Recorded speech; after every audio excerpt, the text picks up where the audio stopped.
Sisters, I was going to give a reminder, but I think maybe I'll give you guys a piece of advice. Maybe the reminder is the advice, but I thought I'd speak to you guys like a brother.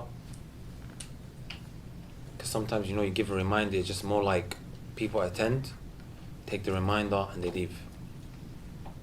So I thought I'd give you guys a piece of advice. Some of you guys may have heard it before, but I've just seen it happen so many times because of naivety, okay, and lack of experience how to deal with these kind of situations, and because of that, you see a very good sister, Allahumma barik, she was a wonderful individual, and then because of some of her surroundings and her being naive when being around certain individuals, things start going really, really wrong, okay?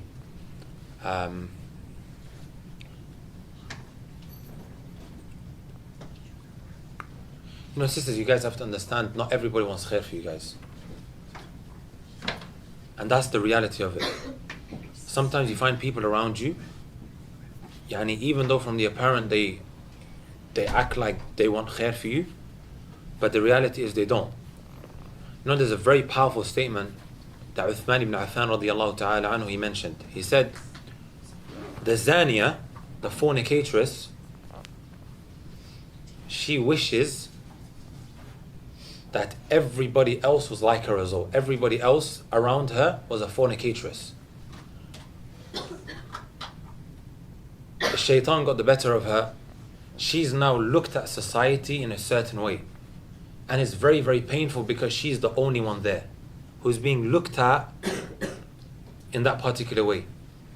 And because, she's being looked at in such a way, she doesn't want to be the only person. So she wants to drag everybody with her as well. She wants to drag everybody with her. And of course, she's not going to make it apparent. And sometimes people think that in order to find out that so-and-so is a person of falsehood, that they have to make it clear. No, they don't. And that's the reality. Like even the shaitan, if you think about it, وَقَاسَمَهُمَا إِنِّي لَكُمَا لَمِنَ النَّاصِحِينَ. He swore by Allah subhanahu wa ta'ala. He done qasam. Inni. If you just look at this ayah, it has so many ta'kidat. It has so many, methods of showing, the ta'kid. That how can I maybe put this in the English language? Emphasis. There's a lot of emphasis on, no, I'm the one who is a sincere advisor for you. And when you study the Arabic language, you find that inni, again, this is a bit of ta'kid. La, again, there's another one. لَمِنَ النَّاصِحِينَ, and so on and so forth. But على كل حال, just this ayah has so much emphasis that he's saying to them, I'm a sincere advisor. I want khair for you. This is how the shaitan was speaking to them both. And likewise, the one who just comes and starts rubbing themselves onto you, it's not going to tell you that I'm here to misguide you. And my sisters, you have to understand that it's sometimes one wrong move that could be the reason as to, one thing leads to another, and before you know it, ظُلُمَاتٌ بَعْضُهَا فَوْقَ بَعْضٍ إِذَا أَخْرَجَ يَدَهُ لَمْ يَكَدْ يَرَاهَا. You're in so much darkness. Today we're dealing with a completely different battle as well, like a completely different monster. This monster of social media, which has opened a very different door. And I'm going to come to a point that is going to maybe shock a couple of you guys. There's many sisters that I've personally known, mashallah, tabarakallah, they were jilbabis, some of them were even niqabis. And we know that if a sister, she wears these type of clothing, a lot of the time, she's not going to get the attention that sisters who are maybe half naked are going to get, because she's covered.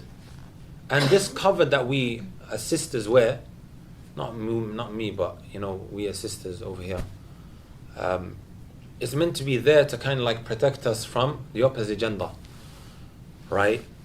So I've seen too many sisters who I personally knew, because of what they looked at, not because there was people around them who were blabbing in their ear, but because of what them looking at something, it put disease in their heart, and then one incident led to another.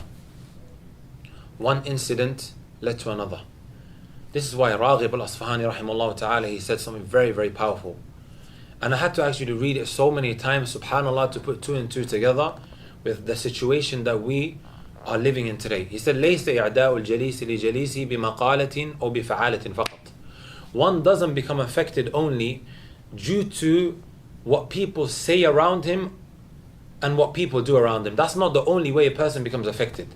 He said, بَلْ بِالنَّظَرِ أَيْضًا. But also a person becomes really badly affected due to what he looks at. Because as the roadman, you know, we hear these statements all the time, right? I heard actually on the streets. What the eyes can't see, the heart can't desire. What the eyes can't see, the heart can't desire. That's why even Ibn al-Qayyim rahimahullah ta'ala, he says, غَضُّ الْبَصَرْ أَصْلُ أَصِيلٍ فِي حِفْظِ الْقَلْبِ. Lowering your gaze is from the greatest of fundamentals of preserving your heart. Because if you can't see it, then how is that desire, that urge going to enter into your heart? So a practicing sister who wears her jilbab, or maybe even wears her niqab, how does she turn from being like a person like this, and then she goes and becomes a person who is sleeping around with the opposite gender? How does that happen so quickly? Wallahi, my sisters, I've seen sisters take off the hijab not because of people being around them. She may have been a sister who is just secluded in her room all day, every day. She comes and straight away she goes inside her room. She's sitting inside of her room and she's just on her phone. You know, back in the day, when we had these very, very big computers, these Dell computers, some of you guys may remember, or I don't know if you guys were too young to maybe see this, but you had these very big computers with big backs. Do you guys remember these computers? Dell computers. If somebody wanted to do something haram, it would be more difficult than what it is today. Because these big computers are where? They're in the living room. Huh? If he's doing something he shouldn't be doing and somebody comes past, he's going to try and switch it off. But today, if you think about it, it's become so easy to access filth and evil. And I don't even need to explain to you guys how easy it is to access it. So point of the matter is, my sisters, a sister, she begins to look at things. She begins to maybe start idolizing some of these female YouTubers that are there. And then what happens? The urge enters into her heart. She begins to desire these kind of things. Okay? She sees that other sisters online are getting many, many likes. But because she is dressed a certain way, them likes are not coming in. And the reality of the matter is, women love attention. It's very, very ma'ruf. A husband, if he's not giving attention to his wife, she's going to try and maybe desire that attention from somewhere else. It's just how Allah subhanahu wa ta'ala created them. فعلى كل حال, she's not getting as much, as much attention. She's not getting these likes. So as time goes on, in order to increase these likes, what happens? The material that's on her body starts what? Becoming reduced one by one. And of course, the woman who's half naked, the likes that she gets and the attention that she gets is not the same as the woman who's just showing a bit of skin. Of course it's not. The more skin a sister shows or a woman shows, the more attention that she's going to get. Even Imam al-Qahtani rahimahullah ta'ala, he mentions some lines of poetry. He says, إن الرجال الناظرين إلى النساء مثل الكلاب تطوف باللحمان. These men who are looking at women, they're like dogs. This is a man saying this. And yes, my sisters, I'm telling you this as a brother. إن الرجال الناظرين إلى النساء. Those men who are looking at women, they're like dogs. مثل الكلاب تطوف باللحمان. Okay? They're like dogs who, when they see a piece of flesh, what do? They start going around it, right? They start chasing after it. And then he addresses the man. إن لم تصن تلك اللحوم أسودها أكلت بلا عوض ولا أثمان. If these pieces of flesh are not guarded by the lions, it's just going to be taken like that, without a replacement, without anything in return. And this is how men think. They just want to come after you.